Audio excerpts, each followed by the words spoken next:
What if I told you that everything you've ever believed about beauty was fundamentally wrong? That the pursuit of perfection, the polished image, the flawless life, the unbroken surface isn't just impossible but also the root of so much of our dissatisfaction. We live in a world that worships perfection, but deep down, don't you feel exhausted by it? The endless striving, the constant comparison, the fear of falling short. What if the very thing we're chasing is the thing holding us back from seeing the beauty that's already here?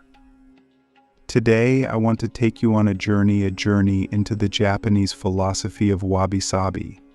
It's not just an idea, it's a lens, a way of seeing the world. It's about finding beauty in imperfection, embracing the transient nature of all things, and realizing that completeness is not a prerequisite for something to be meaningful. It's an antidote to the perfectionism that dominates our culture and a way of reclaiming joy, connection, and authenticity in a world obsessed with the polished and pristine. But before we dive deeper, let me ask you something. When was the last time you allowed yourself to be fully imperfect, to let others see the cracks, the flaws, the struggles you hide? And what would happen if you stopped hiding? Wabi-Sabi is hard to define. It can't be neatly summed up in a sentence because it's not a rule or a formula, it's a feeling. A quiet, unspoken appreciation for the imperfect, the impermanent, the incomplete. Imagine this a ceramic bowl broken and repaired with veins of gold. The practice is called kintsugi. The cracks are not hidden, they're highlighted. The bowl isn't ruined because it's broken, it's made more beautiful precisely because of its fractures. The cracks tell a story. They remind us that beauty isn't about perfection, it's about authenticity. But this flies in the face of everything we're taught. Society tells us to erase our flaws, to cover them up, to fix them. We're told to hide the mess, to chase the ideal, to present a flawless version of ourselves to the world. And when we can't live up to these impossible standards, we feel ashamed, we feel less than. But Wabi-Sabi asks a different question. What if the cracks, the flaws, the imperfections are not things to be hidden, but things to be celebrated? What if they are what make us beautiful? Click subscribe to this channel to get more profound insights. Take a moment to look around you. The room you're in right now, it might not be perfect. Maybe there's clutter on the table, or the walls are scuffed, or the light bulb flickers. But does that make it less meaningful? Maybe that worn-out couch is where you've had some of your best conversations. Maybe that coffee stain on the table reminds you of a morning spent laughing with a friend. The imperfections don't detract from the moment, they're part of it. They are the evidence of a life lived. And what about you? How often do you look in the mirror and see only what's wrong? The lines on your face, the shape of your body, the mistakes you've made, the things you wish you could change. But what if those very things, the things you think make you less than, are the things that make you you? What if your scars, your struggles, your imperfections are not flaws but features? Can you see the beauty in your own cracks? We live in a world obsessed with perfection. Social media bombards us with images of flawless faces, perfect bodies, curated lives. But here's the truth: perfection is a lie. It's not real. Those images are filtered, edited, staged. And the pursuit of perfection is an endless, exhausting race. It's like chasing the horizon. You'll never reach it. And worse, it blinds us to the beauty that's already here. Think about it. How many moments of joy have you missed because you were too busy worrying about what wasn't good enough? How many opportunities have you passed up because you didn't feel ready or perfect enough? Perfectionism doesn't just steal our happiness, it steals our lives. Here's a question to sit with. If you let go of the need to be perfect, what would you gain? What would you be free to do, to feel, to experience? The irony of perfectionism is that it makes us feel less worthy, not more. When we hold ourselves to impossible standards, We're constantly falling short. And when we judge others by those same standards, we rob ourselves of the chance to truly connect with them. Because real connection doesn't happen when we're perfect, it happens when we're vulnerable, when we're real, when we let our guard down and show up as we are. So how do we embrace Wabi-Sabi in our daily lives? It starts with a shift in perspective. Instead of seeing flaws as failures, we can start seeing them as features. Instead of chasing perfection, we can start appreciating the beauty of the moment exactly as it is. Look at the objects in your life. That chipped mug you've had for years, it's not damaged, it's loved. It's a testament to mornings spent sipping coffee, to moments that mattered. That old sweater with the frayed cuffs, it's not worn out. It's a memory of all the places you've been and the things you've done. The imperfections aren't flaws, they're the story.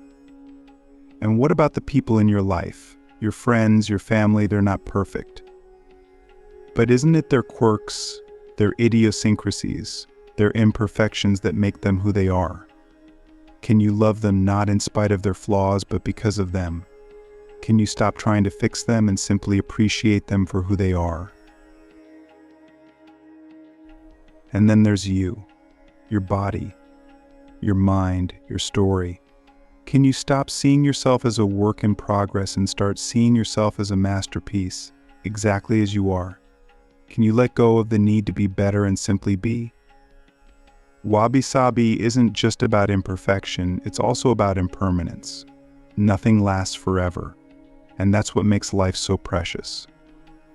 The cherry blossoms bloom for just a few weeks each year, and their fleeting beauty is all the more poignant because we know it won't last. Likewise, our lives are fleeting. Everything we love will one day change, fade, or end. This might sound sad, but it's actually liberating. When we accept impermanence, we stop clinging so tightly. We stop trying to control everything. And we start appreciating the beauty of the present moment. Let me ask you this: if you knew that today was your last day, how would you see the world differently? What would you stop worrying about? What would you cherish? Embracing Wabi-Sabi takes courage. It means letting go of the need to be perfect. It means showing up as you are, cracks and all. It means being vulnerable, and vulnerability is scary, it's risky. But it's also the only way to truly connect, to truly live. Think about the most meaningful moments in your life. Were they perfect, or were they messy, raw, and real? Maybe it was a heartfelt conversation with a friend. Maybe it was a mistake that taught you something valuable. Maybe it was a quiet moment of reflection, where you felt at peace with yourself for the first time in a long time. And now I want to ask you one final question: what would your life look like if you stopped striving for perfection and started embracing imperfection? How would it feel to let go of the pressure to be good enough and simply be? Wabi-Sabi isn't just a philosophy, it's a way of seeing the world. It's a reminder that life is messy, and that's okay. It's a call to slow down, to appreciate the beauty in the small, the ordinary, the imperfect. It's an invitation to stop striving and start living. Because in the end, it's not perfection that makes life beautiful, it's the cracks, the flaws, the imperfections that make it real. And isn't that enough? Let's talk about how this idea of imperfection changes the way we connect with others. Think about the people in your life, the ones you're closest to. What makes those relationships meaningful? It's not the perfect moments, the polished smiles, or the picture-perfect vacations. It's the real moments, isn't it? The late-night conversations where you both got a little too honest. The arguments that made you understand each other better. The times you laughed so hard you cried, even if it wasn't at the most appropriate joke. Now look at how we often try to present ourselves to others. We put on masks. We hide the parts of ourselves we think are too messy, too broken, too much. We try to be likable, agreeable, impressive. But in doing that, we lose something. We lose the chance to be seen for who we are. And if other people never see the real us, how can the connection ever feel real? Here's the thing: people don't connect over perfection. They connect over the cracks. They connect when they see a piece of themselves in you, not the polished, filtered version, but the version that struggles, that doubts, that feels. Have you ever opened up to someone about something you were ashamed of, only to find out they'd been going through something similar? It changes everything, doesn't it? Suddenly there's no judgment, no pretending, just understanding. But why is it so hard to be that honest? Why is it so terrifying to let someone see our flaws? Maybe it's because we've been taught that vulnerability is weakness, that if we let people see the cracks, they'll walk away. But the truth is, vulnerability is the foundation of every meaningful relationship. Without it, there's no trust, no intimacy, no depth. Think about a time when someone shared something deeply personal with you. Maybe they admitted a mistake, or told you about a fear they've been carrying, or showed you a side of themselves they usually keep hidden. How did it make you feel? Did you judge them, or did you feel closer to them, more connected? We're so afraid of being judged, but the reality is, vulnerability draws people in. It's what makes us human. It's what makes us relatable. And it's what makes us lovable. This is where Wabi-Sabi comes in. It's not just about appreciating imperfections in objects or moments, it's about appreciating imperfections in people, including ourselves. It's about letting go of the idea that we have to be flawless to be worthy of love or belonging. Think about relationships that have lasted for years through all the ups and downs. They're not built on perfection, they're built on acceptance, on seeing each other's flaws and sticking around anyway, on loving not in spite of the cracks, but because of them. But this kind of connection requires a shift in how we see each other. We have to stop holding ourselves and others to impossible standards. We have to stop expecting people to be perfect, and instead start asking, who are they really? What makes them unique, even if it's messy? Take the people in your life right now, the ones you care about most. What would it feel like to stop trying to fix them? To stop wishing they were more this or less that? What would it look like to just let them be? And what about you? What if you stopped trying to be the perfect friend, partner, parent, or colleague? What if you allowed yourself to show up as you are without the mask? What if you trusted that the people who really matter will accept you, flaws and all? This doesn't mean we stop growing or improving. It doesn't mean we stop apologizing when we hurt someone or working to be better. But it does mean we stop basing our worth on how close we get to some impossible ideal. It means we stop hiding the parts of ourselves that are still a work in progress. Here's the paradox: the more we accept our imperfections, the more we grow. When we stop pretending to have it all together, we create space for real change. When we admit we don't have all the answers, we open ourselves up to learning. And when we let people see the cracks, we give them permission to do the same. But this isn't just about personal relationships. This way of seeing the world can transform how we relate to strangers, coworkers, even people we disagree with. Think about how quick we are to judge others. We scroll through social media and criticize people for being too much or not enough. We hear someone's opinion and dismiss them as stupid or uninformed. But what if we approached others the way Wabi-Sabi teaches us to approach broken pottery, not with judgment, but with curiosity? What if we saw each person as incomplete, imperfect, and still worthy of respect? What if we understood that everyone is carrying cracks we can't see? That everyone is trying, in their own flawed way, to make sense of the world? This doesn't mean we agree with everyone or excuse harmful behavior, but it does mean we stop expecting people to fit into neat little boxes. It means we stop demanding perfection before we offer compassion. Let's apply this to a real-world example. Think about the next time someone makes a mistake at work, in your family, wherever. Instead of jumping to criticize, ask yourself, what's the story behind this crack? What does this mistake reveal about their humanity? How can I respond in a way that builds connection instead of tearing it down? And when you make a mistake, because you will, we all do, what if instead of beating yourself up, you saw it as part of your story? What if you repaired the crack with gold instead of trying to hide it? This is what Wabi-Sabi offers us, a way to live that's less about judgment and more about appreciation. A way to connect that's less about perfection and more about presence. Imagine if we all lived this way. Imagine if we stopped seeing cracks as failures and started seeing them as opportunities for connection, for growth, for beauty. What's stopping you?